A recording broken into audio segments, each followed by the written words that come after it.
Thank you అన్న. ముద్దాయిని ప్రవేశపెట్టండి అయ్యా. సారాయి వీర్రాజు, సారాయి వీర్రాజు, సారాయి Veerraju. Hello hello, excuse me sir, వచ్చేస్తున్నాడు. లాస్ట్ మంత్ సార్ వచ్చేస్తున్నాడు.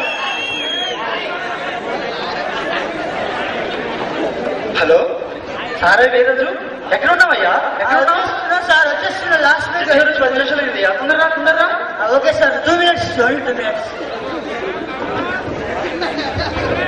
ఇంకేంటి ధనరాజు సంగతులు? గబ్బర్ సింగ్ టికెట్లు దొరికాయి దొరికాయి. సెకండ్ షో డెఫినెట్ గా వెళ్ళాలయ్యా. ఓకే సార్, కేసు అయితే ఇల్లు వెళ్తారు సార్.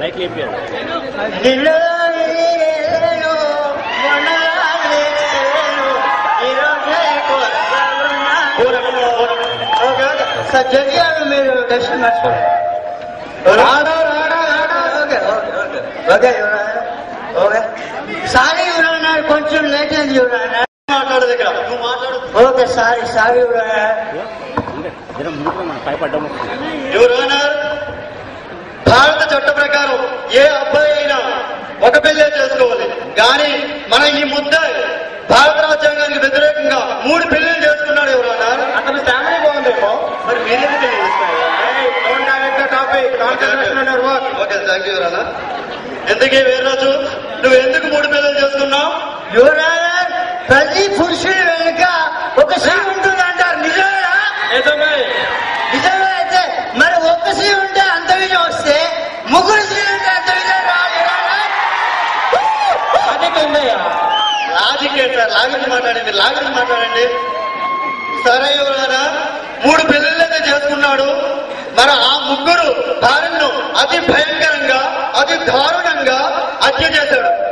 మరి ఎందుకు చేశావయ్యా? యువరానర్, నా మొదటి భార్య ఏమండి, నేను మీ చేతిలో పుణ్యశ్రీగా పోలంటున్నానండి, అంతే. నా కర్తవ్యం నెరవేర్చాను తప్ప యువరానర్. లాజిక్ కాదు సార్, లాగురించి మాట్లాడండి, లాగురించి ఫస్ట్ మాట్లాడండి. సరేనయ్యా, ఫస్ట్ భార్య అయితే అలా చెప్పారు, మరి 2వ భార్య ఎందుకు చెప్పావయ్యా?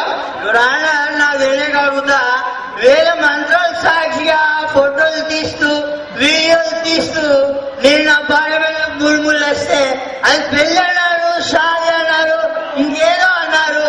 నా ఇంట్లో ఎవరు లేనప్పుడు నేను నా భార్య మీద ఒక్క ముళ్ళు వేస్తే అది హత్య యువరానర్. లాగురించి సార్, లాగురించి. సరేనయ్యా, 2వ పిల్లలు చెప్పావు, మరి 3వ పిల్లని ఎందుకు చెప్పావయ్యా? మీరు చంపినా అదే చంపేది. ఎందుకు?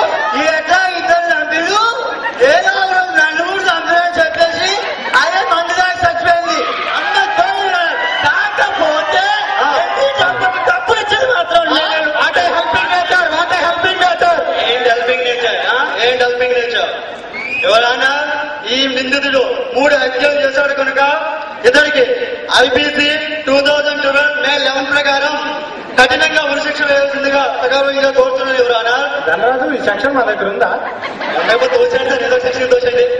ఓకే, సారాయి వీర్రాజు, కేసును పరిశీలించడం మేరక నువ్వు అతి దారుణంగా 3ని చంపినందుకు నీకు ఉరిశిక్ష విధిస్తున్నాను. నాకు శిక్ష యువరానర్. సారాయి వీర్రాజు, నీ ఆఖరి కోరిక ఏంటయ్యా? థ్యాంక్ యూ యువరానర్, బతికించాడు యువరానర్. ఈ నాడు నా దగ్గర 30,000 రూపాయలు తీసుకొని నా తరపున కేసు వాదిస్తానని చెప్పి 30,000కు 3 రూపాయలు తక్కువ అని చెప్పేసి నా భార్య బంధువులతో సంబంధం పెట్టుకొని ఇప్పుడు వాళ్ళ దగ్గర 50,000 తీసుకొని నాకు కేసు వ్యతిరేకంగా వాదిస్తున్నాడు యువరానర్. కాబట్టి ఇవాళ నాతో పాటుగా మీరు ఇతను కూడా ఉరిదీయాల్సిందిగా కోరుకుంటున్నాను యువరానర్. ఓకే, సారాయి వీర్రాజు చెప్పిన దాంట్లో లా మరియు లాజిక్ ఏంటి సార్, వాళ్ళ బంధువులతో నాకు సంబంధం ఏంటి సార్? ఏదో కహాని చెప్తున్నాడు. సంబంధం లేదా? అబ్బ తమ్ముడు, క్వశ్చన్ నెంబర్ 1, ఇతను ఇంత ముందు నా తరపున వాదించాలా లేదా? క్వశ్చన్ నెంబర్ 2, ఇప్పుడు నా తరపున వాదిస్తున్నారా లేదా?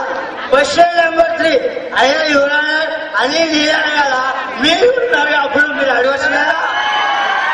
ఈ కేసుకు సంబంధించిన పోలీస్ ఆఫీసర్ని పిలిపించండి అయ్యా. పిలిపించండి. 9848022338. ఏంటి పోలీస్ పనికి తెలుసా? నాకు తెలిసి Krishnababu IPS super star Krishna అబ్బాయి.